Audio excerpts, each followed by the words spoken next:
पुण्यात आज महायुतीची महत्त्वाची बैठक आहे। बारामती पुणे शिरूर मतदारसंघाचा या दरम्यान आढावा घेतला जाणार आहे। मंत्री चंद्रकांत पाटील पदाधिकाऱ्यांकडून यावेळी आढावा घेणार आहेत। बैठकीला महादेव जानकर, सदाभाऊ खोतांना निमंत्रण मात्र नाही। शिवसेना, राष्ट्रवादीसह काही घटक पक्षांनाच निमंत्रण असल्याची माहिती मिळते। याबाबतचे ताजे अपडेट देण्यासाठी माझा सहकारी अमोल धर्माधिकारी माझ्यासोबत जोडलेला आहे। अमोल, पुण्यामध्ये आज महायुतीची महत्त्वाची बैठक आहे। या बैठकीबाबत सविस्तर काय माहिती आहे? कुठले कुठले नेते या बैठकीला उपस्थित राहणार आहेत?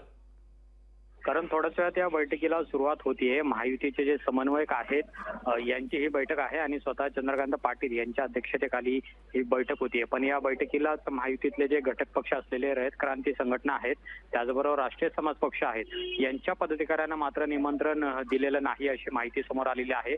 काही वेळापूर्वीच आपण सदाभाऊ खोत यांच्याशी सुद्धा बोललो आणि त्यांनी सुद्धा अशा प्रकारचं कोणतंही निमंत्रण अथवा फोन हा आलेला नाही असं त्यांनी स्पष्ट केलेलं आहे। आणि त्यामुळेच आता छोट्या पक्षांची भाजपला गरज नाही का असा प्रश्न उपस्थित केला जातो आणि यावरती सदाभाऊ खोत यांनी सुद्धा नाराजी व्यक्त केलेली आहे।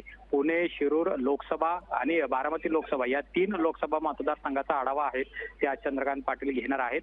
ग्रामीण भागामध्ये आपण पाहिलं की रयत क्रांती संघटनेची सुद्धा ताकद आहे, कार्यकर्ता आहे। मात्र असं असताना सुद्धा आजच्या बैठकीला मात्र रयत क्रांती संघटनेला बोलवण्यात आलेलं नाही आणि त्यामुळे सदाभाऊ खोत यांनी सुद्धा नाराजी व्यक्त केलेली आहे। पण आगामी लोकसभा निवडणुकीमध्ये सदाभाऊ खोत किंवा महादेव जानकर हे खरंच आता महायुती सोबत राहतात की वेगळा निर्णय घेतात हे सुद्धा पाहणं महत्त्वाचं असणार आहे। पण आजच्या या संपूर्ण समन्वयक बैठकीमध्ये एक नाराजी नाट्याचं चित्र आहे ते सुद्धा आपल्याला पाहायला मिळत आहे। नक्कीच अमोल, पुढे काय घडामोडी घडतात हे पाहणं खूप महत्त्वाचं असणार आहे, कारण हे दोन्ही नेते महायुतीसाठी अत्यंत महत्त्वाचे आहेत। खूप खूप धन्यवाद अमोल या सविस्तर अशा माहितीबद्दल। लोकशाही मराठी ऐका, पहा, जागरूक रहा।